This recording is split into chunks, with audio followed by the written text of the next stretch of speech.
Hola compañeros, soy King con 14.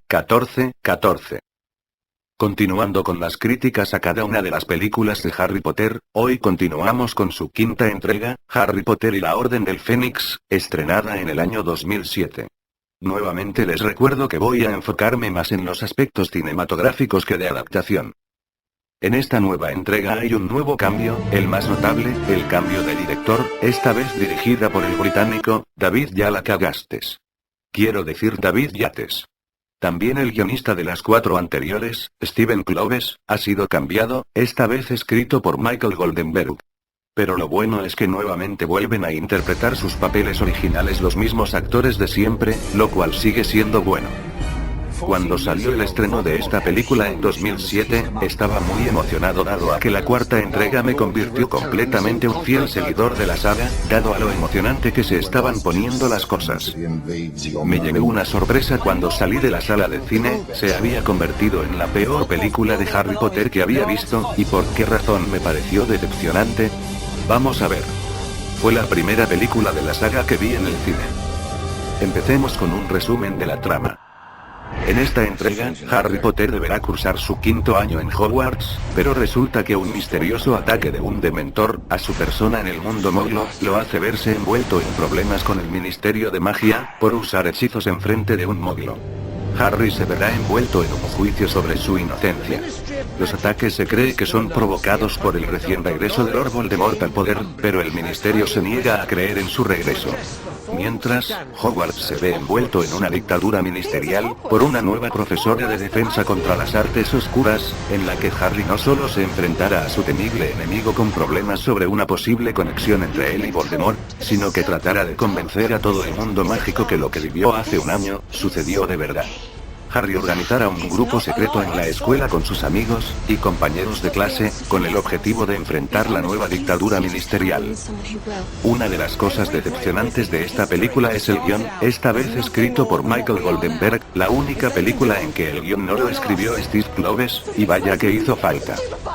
El guión es el más corto e inútil de la saga, sumando que no es muy fiel al libro, pero de eso hablaremos luego, ya que nos enfocaremos en el ámbito cinematográfico. El guión de esta película es como una especie de sombra de El Cáliz de Fuego, pues hay excesivamente muchas referencias a la cuarta entrega. El manejo de la historia es demasiado infantil y con demasiados clichés gringos. ¿Cuál era la necesidad de incluir una escena en la que Umbridge pasara caminando por los pasillos del castillo y separara a 2 adolescentes besándose de forma ridícula? Sin mencionar que en la película se enfocan mucho en la inútil relación entre Cho-Chang y Harry, poniendo demasiados clichés gringos adolescentes. Los chistes que David Yates quiso implantar no tienen gracia ni llaman la atención. Los diálogos son muy cortos, por lo que cosas importantes no se explican bien ni tampoco atraen la atención.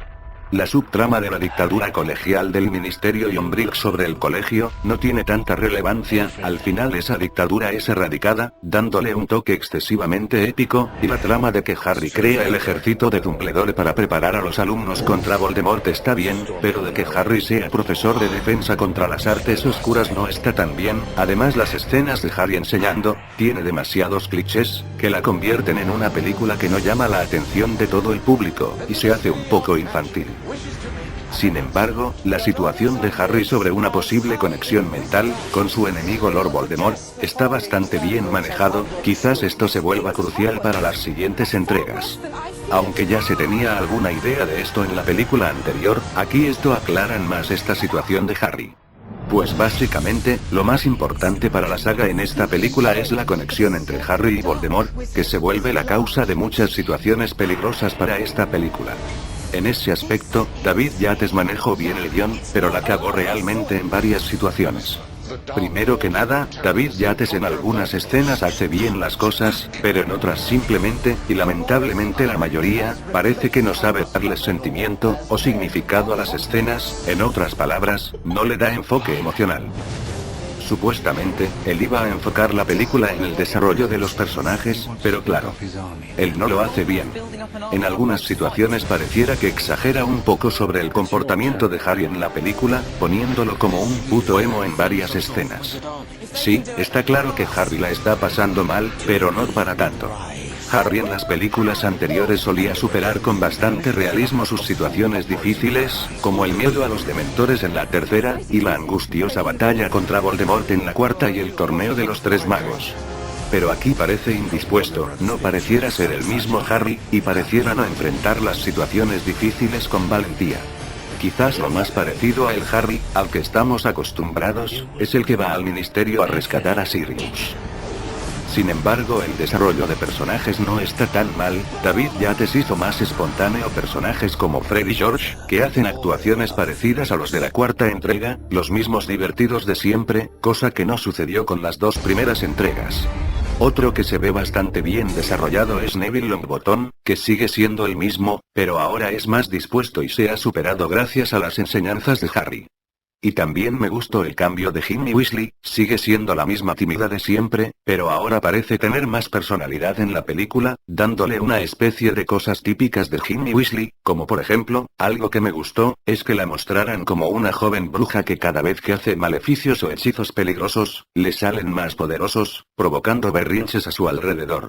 Y el nuevo personaje de Luna Lovegood, David Yates lo hace bastante interesante, y es un personaje extraño, pero divertido. En cuanto al desarrollo de estos personajes, David Yates se lleva mis elogios. También me gustó Dolores Umbridge, es un personaje molesto pero carismático, lo cual lo hace genial. Hermione y Ron siguen siendo los mismos, pero a Ron lo noté algo cohibido, como si no importara. Voldemort sigue siendo genial como la cuarta, pero sin superar su asombrosa aparición en la anterior entrega. Eso quiere decir que David Yates en esta entrega hizo un buen trabajo con algunos personajes. Pero, eso no garantiza que cuente una historia interesante, ni dramática. Es decir, a esta película la noté poco interesante, sobre todo porque estaba ansioso de oscuridad como la que viví con la cuarta entrega. Pero en esta película, pareciera que volvieran al tono infantil, pero más infantil aún que las anteriores. Si bien las dos primeras entregas eran algo infantiles, pero sin embargo eran oscuras y dramáticas, y a veces conmovedoras, muestra de una gran dirección. Pero aquí, se nota a esta película como algo fría, le falta dramatismo, intensidad, emoción, algunas veces parece que los personajes, a pesar de que la historia es algo oscura, pareciera que no transmitieran sus emociones. No es por las actuaciones, sino que las escenas no transmiten emoción, no transmiten angustia, miedo, ni nostalgia. En otras palabras, la película no tiene emociones, haciéndola fría, así los personajes lloren o se rían, esta película es fría, y eso se debe a que la película profundiza poco en puestas de escenas, provocando que sean frías. Ese es el problema de David Yates. Mientras que directores como el emotivo y artístico Alfonso Cuarón, el conmovedor y oscuro Chris Columbus, y el angustioso y dramático Mike Newell, hicieron muy buenos trabajos en puestas de escena, David Yates cuenta la historia pero no profundiza, y transmite pocas emociones con sus escenas. Sin embargo, algunas escenas están muy interesantes como las siguientes. La escena del enfrentamiento entre Dumbledore y Voldemort está bastante bien hecha. Una batalla impresionante entre dos magos muy poderosos. La escena cuando Harry está en clases de oclumancia, y descubre a través de los pensamientos de Snape, que James Potter su padre era un bravucón engreído que molestaba a Snape cuando estaban estudiando en Hogwarts, de ahí el odio que le tiene Snape a Harry por sus parecidos físicos con su padre. Esta escena me gustó bastante y es mi favorita de la película. En fin, con personajes carismáticos y bien desarrollados, un guión poco interesante, algo aburrido, y con pocas cosas importantes, y que deja algunas cosas sin entender, como por ejemplo, en esta película nunca comprendí al 100% el significado de la profecía, tal vez porque David Yates le da poca importancia a esto. Escenas poco emocionantes que transmiten sentimientos, compuestas de escena que transmiten poca emoción, salvo algunas pocas. Demasiados clichés gringos y chistes baratos que parecieran los de una serie juvenil de televisión.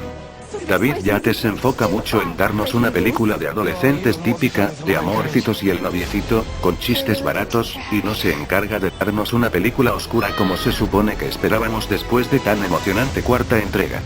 Sí, es cierto que la cuarta entrega también tenía elementos parecidos, pero la diferencia es que, el Cáliz de Fuego mostraba escenas de chistes, bromas, y romance muy creativas y divertidas, que además relajaba al espectador después de tanta tensión en la trama. Pero esta quinta entrega le da mucha importancia a los chistes y al romanticismo adolescente, además de que en esta entrega esas situaciones son muy típicas, molestas, estúpidas e infantiles, y los chistes no tienen mucha gracia. En conclusión, Harry Potter y la Orden del Fénix es quizá la peor película de la saga.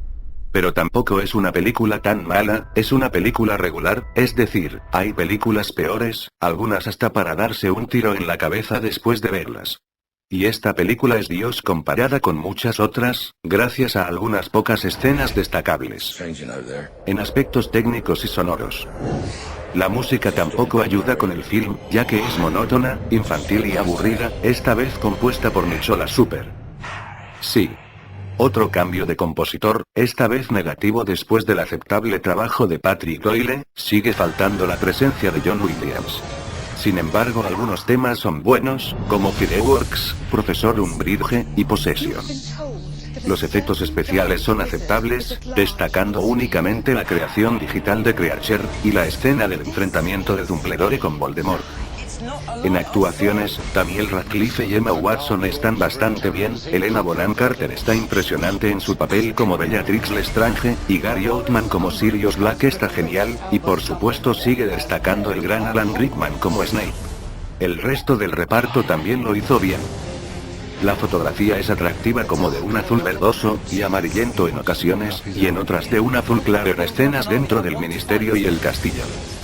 En conclusión, es una película solo recomendable a los fans de la saga, el resto pueden verla como puerta a las otras que vienen, de resto nada, muchos clichés, y un poco aburrida. Mi puntuación final es de 5.5 estrellas de 10. Antes de terminar, quisiera dar unos comentarios sobre cómo funciona esta película como adaptación, y debo decir que como adaptación es tan mediocre como por película en sí. Cortando escenas muy importantes, pero aún así, La Orden del Fénix es el libro más flojo de la saga, debo decir que todavía no había leído el libro cuando vi esta película. La trama está mal manejada, provocando que la película pierda interés, tomando en cuenta también que el libro no ofrecía cosas tan relevantes, quizá lo único destacable es la profecía, y los sueños de Harry, pero en la película pareciera que le dan poca importancia a esto, y no lo explican bien. Además es el libro más largo de la saga, y encima más de la mitad es puro relleno. Pero más fastidioso del libro es cuando Harry está en la casa de Sirius Black y todos los personajes se ponen a limpiar la casa, esas escenas me aburrieron bastante. Coño la madre contigo J.K. Rowling. No me gusta a mí limpiar en mi casa y me voy a poner a leer un libro donde se ponen a limpiar. No me jodas. Sorprendentemente el libro más largo de la saga engendró la película más corta de la saga. Quizás sea por el relleno, pero creo que cortaron escenas que debieron agregar en la película, como alargar un poco más la conversación final entre Harry y Dumbledore, en donde se explica por qué un mago de más de 60 años quiere matarlo desde que era apenas un bebé. La poca capacidad de David Yates, y del guionista Michael Goldenberg, de contar una historia que siga siendo coherente con la saga es bastante notable, ya que por culpa de Yates, a la saga le dejaron un montón de huecos argumentales, de los cuales uno de los más importantes, o al menos en esta quinta entrega, es el tema de la profecía, cuál era su significado y por qué es tan importante. David Yates no sabe contar historias, y a partir de aquí empiezan las incoherencias con la saga. Esto en parte, porque David Yates se enfoca en darnos una película de adolescentes típica y molesta y no se encarga de contarnos una historia de suspenso e intriga que siempre han caracterizado las películas de Harry Potter. Sin embargo, esta película no es mala, sino regular. Bueno, eso es todo por ahora, no se pierdan la crítica a Harry Potter y el misterio del príncipe, y bueno, espero que les haya gustado el video y nos vemos en otra ocasión. Chao.